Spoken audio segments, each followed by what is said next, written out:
Hey guys, today I'm going to talk to you about the pros and cons between the Exxentric Kpulley Go and a traditional cable machine. This idea came about because I recently picked up the new Rep Aries 2.0 and multiple family members asked if I was going to get rid of my Exxentric Kpulley Go, which I've been exclusively using for years. Well, the answer is no. There are a couple key differences between traditional cable machines and flywheel-based machines like the Exxentric Kpulley Go. Flywheel-based machines use rotational inertia where the resistance is created by the wheel being spun. This creates an experience where the harder you pull, the more resistance it creates. This differs from a cable machine as the weight is determined by the number of pounds you put on the stack and the resistance remains pretty consistent. Now let's dive into the pros and cons of each. First, let's talk about the pros of a traditional cable machine. Number one is consistent resistance.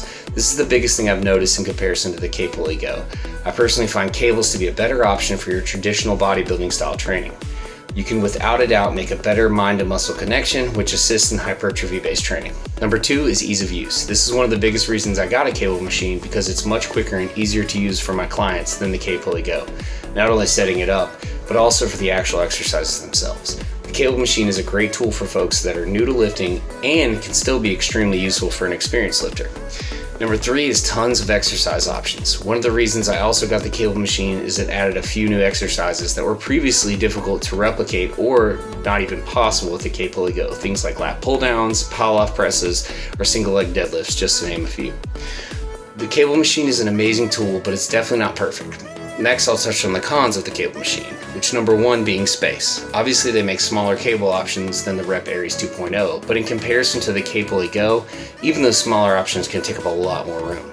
Number two is the inability to do explosive movements. This isn't a deal breaker for most, but if you're training for performance purposes and want to do more explosive type movements, the cable machine isn't very conducive for this type of training. For example, if you do an explosive chop, but the resistance won't be as smooth, and you risk slamming your weight stack plates, which nobody wants. Number three is the potential issue with weight limits. This could be high or low. For instance, one exercise I love is a reverse fly. However, the stack, even on the lowest 10 pound weight, is pretty heavy, especially if you're less experienced. On the flip side, if you're doing a bigger body part movement like a lat pull down, you can run into issues by not having enough weight. Now I'm going to share the pros and cons of the Kpulley Go. The first pro is portability. Now this is mainly specific to the Kpulley Go and not necessarily all flywheels out there, but even so, most of them have some level of portability. My stepfather-in-law actually travels with his K-Box, which is much bigger than my Kpulley Go, but you can't take your cable machine with you on the road. Number two is versatility. This is a shared pro for both, but you have so many options with the flywheel. If you can anchor it, you can pull it from so many different angles and directions. You can do isometrics at different positions, and you have the ability to do burnout sets without adjusting anything. All you need to do is slow down and use less force, and the resistance will follow. Number three, it's great for performance. The flywheel creates accommodating resistance, meaning as you exert more force, the resistance increases. This allows for more explosive movements like a chop or power row. This is great for athletes because they can overload the concentric portion of the rep and move it as fast as possible without it becoming weightless. This also means less muscle damage and soreness. Now, there are some cons. Number one, and by far, is learning curve. It can be really difficult to set up, especially when you're not experienced with it. You need to make sure the belt is the right length for each individual exercise, which sounds simple enough. However, it can be either too long and the resistance won't stay throughout the entire rep, or it's too short and it stops before the range of motion you're trying to achieve. Not only that, but there's a rhythm to the movement, which I would argue could be a pro, as it does build some level of coordination, but for the average person, this may not be important, and it's difficult to get the hang of. Number two is exercise limitations. I just about every exercise with the Kpulley and the cable machine, and there are a few that I actually like better on the Kpulley Go for sure.